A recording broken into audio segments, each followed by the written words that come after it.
तो आज हम एक ऐसे विषय की गहराइयों में उतर रही हैं जो आवाज के भी पार है, हमारे विचारों से भी पहले मौजूद है। विषय है परावाणी। हमारे पास जो स्रोत है वो इसे सनातन दर्शन के सबसे गूढ़, सबसे गहरे रहस्यों में से एक बताते हैं। तो हमारा आज का मिशन क्या है? हम उस जड़ तक पहुंचना चाहते हैं, उस स्रोत को समझना चाहते हैं जहां से हमारे शब्द और ख्याल सब निकलते हैं। उस परम शांति को एक तरह से छूने की कोशिश करेंगे जो एक शब्द बोलने से भी पहले मौजूद है। ये एक बहुत ही दिलचस्प यात्रा होने वाली है, क्योंकि ये हमें भाषा के इस्तेमाल से हटाकर उसके उद्गम की, उसके स्रोत की ओर ले जाती है। हाँ, मतलब हम क्या बोला जा रहा है उस पर नहीं, बल्कि वो कहाँ से आ रहा है उस पर ध्यान देंगे। बिल्कुल। स्रोत साफ कहते हैं कि ये चर्चा भाषण या वाणी के बारे में नहीं है, बल्कि उसके जन्मस्थान के बारे में है। ये बाहर की दुनिया से भीतर के अनुभव की तरफ एक कदम है। तो चलिए सबसे पहले और सबसे सीधे सवाल से ही शुरू करते हैं। आखिर ये परावाणी है क्या?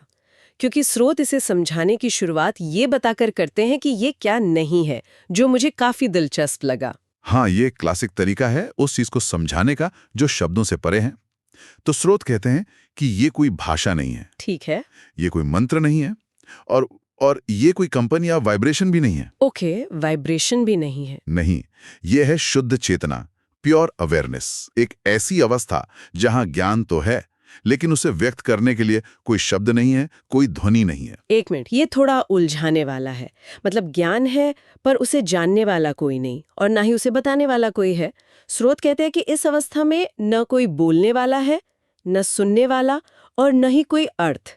फिर भी सब कुछ ज्ञात है। ये कैसे हो सकता है? ये तो हमारे रोजमर्रा के अनुभव के एकदम खिलाफ जाता है। यही तो इसका सबसे आकर्षक विरोधाभास है। अच्छा। और इसे समझने के लिए ना, स्रोत सनातन ग्रंथों के एक बहुत गहरे सूत्र का हवाला देते हैं। अच्छा। हाँ, सूत्र है ज्ञानम स्वयं प्रकाशते। ज्ञानम स्वयं प्रकाशते। इसका सीधा सा अर्थ है ज्ञान स्वयं को प्रकाशित करता है। उसे रोशन होने के लिए किसी और चीज की जरूरत नहीं है। अच्छा, जैसे जैसे सूरज को देखने के लिए हमें टॉर्च की जरूरत नहीं होती। आपने बिल्कुल सही पकड़ा। क्या बढ़िया उदाहरण है। सूर्य का प्रकाश ही उसे देखने के लिए काफी है। ठीक वैसे ही चेतना के स्तर पर ज्ञान को प्रकट होने के लिए किसी विचार, शब्द या व्यक्ति जैसे बाहरी माध्यम की जरूरत नहीं होती। वो अपने आप में पूर्ण है, प्रकाशित है। परावाणी उसी आत्म प्रकाशित, खुद से रोशन ज्ञान की अवस्था है। यह वो खामोश जानना है जो हर जानने से पहले मौजूद है। आपने कहा कि ये कोई वाइब्रेशन भी नहीं है, तो ये हमारे उस अनुभव से कैसे अलग है जिसे योगी अनाहत नाद या अनस्ट्रक साउंड कहते हैं? क्योंकि वो भी तो एक तरह की आंतरिक ध्वनि है जो बिना किसी टकराव के पैदा होती है। ये बहुत अच्छा सवाल है, क्योंकि ये हमें और गहराई में ले जाता है। देखिए, अनाहत नाद, जैसा कि नाम से ही जाहिर है, एक नाद है, यानी एक ध्वनि है। हाँ। भले ही वो बहुत सूक्ष्म हो, पर है तो वो एक कंपन ही। परावाणी उससे भी पहले की अवस्था है। अच्छा। ये उस कंपन के पैदा होने से भी पहले की परम शांति है। आप इसे ऐसे समझे कि परावाणी वो खामोश कैनवस है जिस पर अनाहत नाद समेत हर तरह की ध्वनि का चित्र बनता है। ठीक है, तो अगर ये भाषा नहीं, विचार नहीं और सूक्ष्म ध्वनि भी नहीं, तो फिर ये मौजूद कहाँ है? हमारे गले में नहीं, दिमाग में नहीं, कहाँ है इसका स्थान? स्रोत एक शब्द का इस्तेमाल करता है, अविभाजित चेतना, अनडिवाइडेड कॉन्शियसनेस। ये सुनने में बहुत बड़ा और एब्स्ट्रैक्ट शब्द लगता है। एक आम इंसान के लिए जो दिन भर की भागदौड़ में लगा है, इसका क्या मतलब हो सकता है? क्या ये सिर्फ ध्यानियों और संतों के लिए है? नहीं, बिल्कुल नहीं। ये हम सब में मौजूद है, बस हम इस पे ध्यान नहीं देते। अविभाजित चेतना का मतलब उस जागरूकता से है जो हमारे मन के हिस्सों में बटी हुई नहीं है। योग दर्शन मन के 3 मुख्य उपकरणों की बात करता है ना? हाँ, मनस, बुद्धि और अहंकार। बिल्कुल। मनस जो सोचता और महसूस करता है, बुद्धि जो विश्लेषण और निर्णय करती है, और अहंकार जो मैं का भाव पैदा करता है। मैं सोच रहा हूं, मैं महसूस कर रहा हूं। और परावाणी इन तीनों से परे है। हाँ, ये इन तीनों के पीछे मौजूद शुद्ध होने का भाव है। ये वो स्क्रीन है जिस पर मन, बुद्धि और अहंकार की फिल्म चलती है। इसीलिए स्रोत इसे शिव तत्व से जोड़ते हैं। शिव तत्व। और यहाँ ये साफ करना बहुत जरूरी है, जैसा कि श्रोत भी करते हैं, कि ये किसी त्रिशूलधारी आकार वाले देवता शिव की बात नहीं हो रही है। तो फिर यहाँ शिव का क्या अर्थ है? यहाँ शिव का अर्थ है परम स्थिरता, एब्सोल्यूट स्टिलनेस। चेतना की वो शांत, स्थिर, अपरिवर्तनीय अवस्था जहां कोई हलचल नहीं है। ये वो शून्य है जहां से सब कुछ पैदा होता है, लेकिन जो खुद हमेशा अपरिवर्तित रहता है। परावाणी उसी शिव तत्व का स्पंदन रहित, वाइब्रेशनलेस स्वरूप है। ये वो खामोशी है जो हर शोर का गर्भ है। ये विचार इतना मौलिक है तो यकीनन पुराने ग्रंथों में भी इसका जिक्र होगा।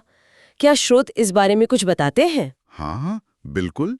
श्रोत ऋग्वेद के एक बहुत प्रसिद्ध मंत्र का संदर्भ देते हैं, चत्वारी वाक परिमिता पदानी। चत्वारी वाक। परिमिता पदानी, इसका अर्थ है कि वाणी के 4 मापे हुए या परिभाषित स्तर हैं। 1 मिनट, 4 स्तर? हाँ। मतलब हम तो सिर्फ एक ही जानते हैं ना, जो हम मुंह से बोलते हैं। बिल्कुल। हाँ, वही। उसे वैखरी कहते हैं। वो तो सिर्फ चौथा और सबसे बाहरी स्तर है।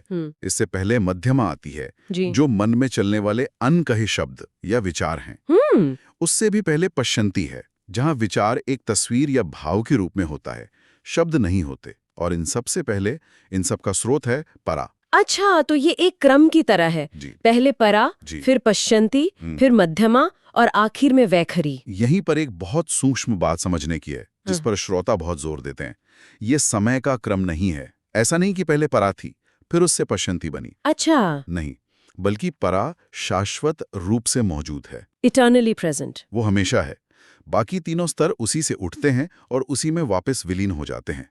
ये नींव है, पहला कदम नहीं। इसे समझने के लिए कोई उदाहरण? सबसे अच्छा उदाहरण सागर और लहरों का है।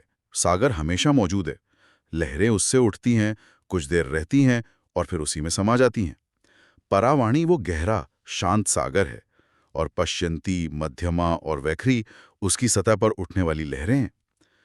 परा हर लहर के बनने से पहले भी थी, उसके रहने के दौरान भी है और उसके मिट जाने के बाद भी रहेगी। सागर ये सोचने पर मजबूर करता है। लहरों में शोर होता है, पर सागर की गहराई में एक अथाह खामोशी होती है। क्या इसका मतलब ये है कि हम मौन को गलत समझते हैं? हम तो हमेशा यही सोचते हैं कि मौन मतलब शोर का न होना।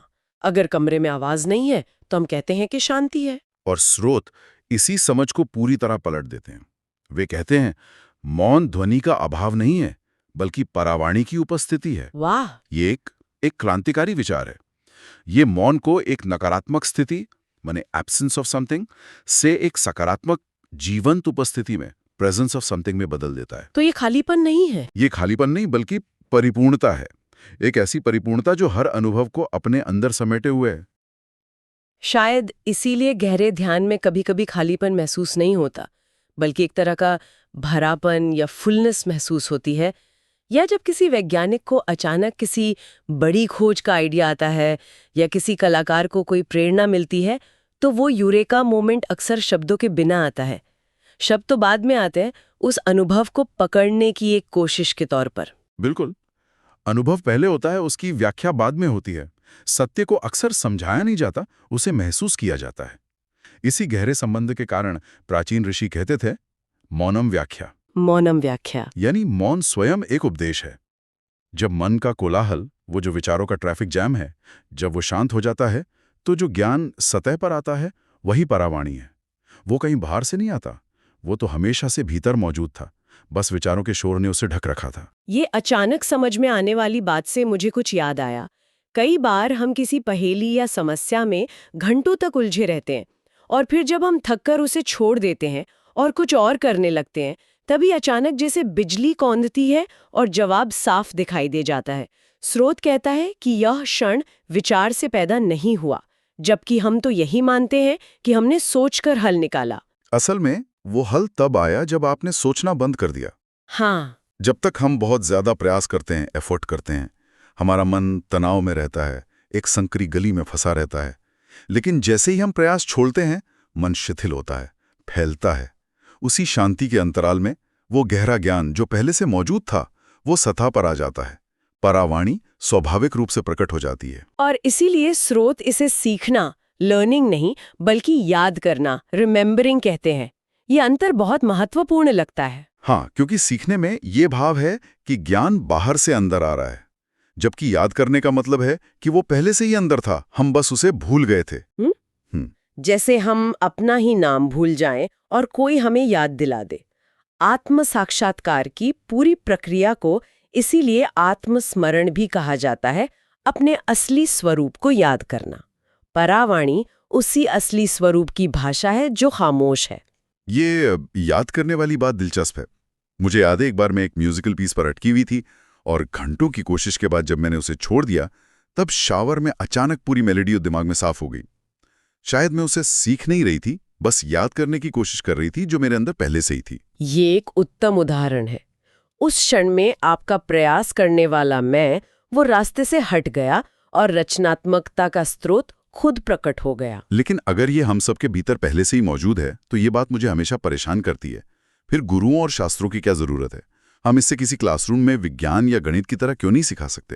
ये इतना सीधा और सरल क्यों नहीं है? क्योंकि परावाणी को समझाया नहीं जा सकता, उसकी ओर सिर्फ इशारा किया जा सकता है। अच्छा, यह अनुभव का विषय है, बौद्धिक समझ का नहीं। जैसे ही हम इसे शब्दों में ढालने की कोशिश करते हैं, ये परा नहीं रह जाती, ये मध्यमा या वैखरी बन जाती है। आप किसी ऐसे व्यक्ति को मिठास का अनुभव कैसे समझाएंगे जिसने कभी कुछ मीठा चखा ही ना हो? आप सिर्फ उसे चखने के लिए प्रेरित कर सकते हैं, उसे मीठे की तरफ इशारा कर सकते हैं। तो क्या इसीलिए सनातन शिक्षण परंपरा में इतनी कहानियां, इतने प्रतीक और इतने विरोधाभास हैं? जैसे उपनिषदों में गुरु शिष्य को सीधे जवाब नहीं देते, बल्कि उसे और गहरे सवाल की ओर धकेल देते हैं। बिल्कुल। इन कहानियों, प्रतीकों और विरोधाभासों का उद्देश्य सत्य का वर्णन करना नहीं है, क्योंकि वो असंभव है। उनका एकमात्र उद्देश्य है हमारे तार्किक मन को, लॉजिकल माइंड को उलझाकर थका देना, ताकि वो शांत हो जाए। जब बुद्धि और अहंकार एक पहेली में व्यस्त हो जाते हैं और हार मान लेते हैं, तब चेतना अपने आप गहरे स्तर पर उतर जाती है और सत्य का सीधा अनुभव कर लेती है। ये सब चांद की तरफ उठी हुई उंगलियां हैं, चांद ही। लेकिन एक न्यूरोसाइंटिस्ट शायद ये तर्क देगा कि ये अचानक आई समझ या रचनात्मकता सिर्फ अवचेतन मन में, सबकॉन्शियस माइंड में न्यूरल पाथवेज का जुड़ना है। ये परावाणी का कॉन्सेप्ट उस वैज्ञानिक व्याख्या से कैसे अलग है? ये एक बहुत ही वैध सवाल है। देखिए, न्यूरोसाइंस प्रक्रिया के कैसे, हाउ की व्याख्या करता है। वो बताता है कि मस्तिष्क में क्या हो रहा है, कौन से न्यूरॉन सक्रिय हो रहे हैं, कौन से रसायन निकल रहे हैं। ये उस घटना का एक भौतिक नक्शा है। लेकिन सनातन दर्शन क्या, व्हाट और कहां से, फ्रॉम वेयर पर ध्यान केंद्रित करता है। वो पूछता है कि वो चेतना क्या है जो इन न्यूरॉन्स को अनुभव कर रही है। वो जागरूकता कहां से आती है जिसमें ये पूरी दिमागी प्रक्रिया हो रही है। न्यूरोसाइंस लहरों के बनने की मैकेनिक समझा सकता है, लेकिन परावाणी उस सागर की बात करती है जिसमें लहरें उठ रही हैं। दोनों एक दूसरे का खंडन नहीं करते, बल्कि अस्तित्व के अलग अलग स्तरों की व्याख्या करते हैं। तो आज की इस बातचीत को समेटते हैं। हमने ध्वनि की लहरों से अपनी यात्रा शुरू की और उसके स्रोत यानी परम मौन के सागर तक पहुंचे। हमने समझा कि परावाणी कोई भाषा या विचार नहीं, बल्कि वो शुद्ध जागरूकता है जो हमारे मन, बुद्धि और अहंकार के भी परे है। ये वो शाश्वत उपस्थिति है जिसे ऋषियों ने मौनम व्याख्या कहा, वो मौन जो अपने आप में एक पूरा उपदेश है। और ये कुछ ऐसा नहीं है जिसे हम सीखते हैं, बल्कि ये एक ऐसी अनुभूति है जिसे हम एक तरह से याद करते हैं। और अंत में श्रोता एक बहुत ही सुंदर और व्यवहारिक विचार के साथ इस चर्चा को समाप्त करते हैं, जो किसी भी साधक या जिज्ञासु के लिए मनन करने योग्य है। यह एक उत्तेजक विचार प्रस्तुत करता है। आज कुछ बोलने से पहले बस एक पल के लिए रोकें।